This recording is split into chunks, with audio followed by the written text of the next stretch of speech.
प्रिय धम्मबंधूंनो आणि भगिनींनो, आजचा विषय अत्यंत महत्त्वाचा आहे. विषय आहे स्वतःवर फोकस करा. आपण दिवसभर काय करतो, कोण काय बोललं, कोण काय केलं, कोण किती पुढे गेला यावर लक्ष ठेवतो. पण आपण स्वतःला कधी विचारलं का, मी कुठे गेलो, मी किती पुढे गेलो, मी काय करतो आहे. दुसऱ्यावर लक्ष का ठेवतो? कारण ते सोपं आहे.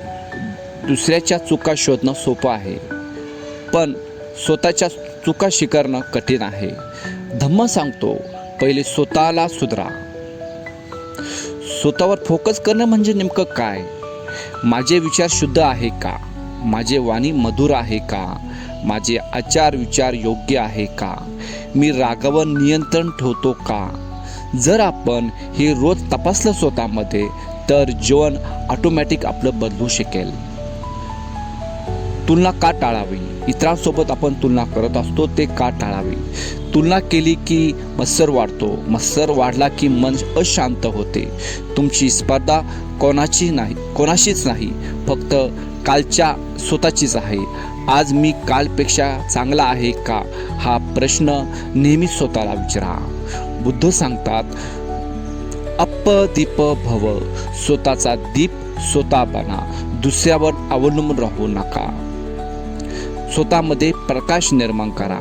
हे जीवन पुन्हा नाही, म्हणून वेळ दुसऱ्यावर टीका करण्यास वाया घालवू नका. स्वतःकडे लक्ष द्या. स्वतःवर नियंत्रण ठेवून जीवनामध्ये सक्सेसपूर्ण यशस्वी व्हा. स्वतःवर काम करा, मन शुद्ध करा आणि शील पाळा. करुणा वाढा आणि जो स्वतःला जिंकतो तोच खरा विजेता आहे. बुद्धं शरणं गच्छामि, धम्मं शरणं गच्छामि, संघं शरणं गच्छामि. जय भीम, जय भीम.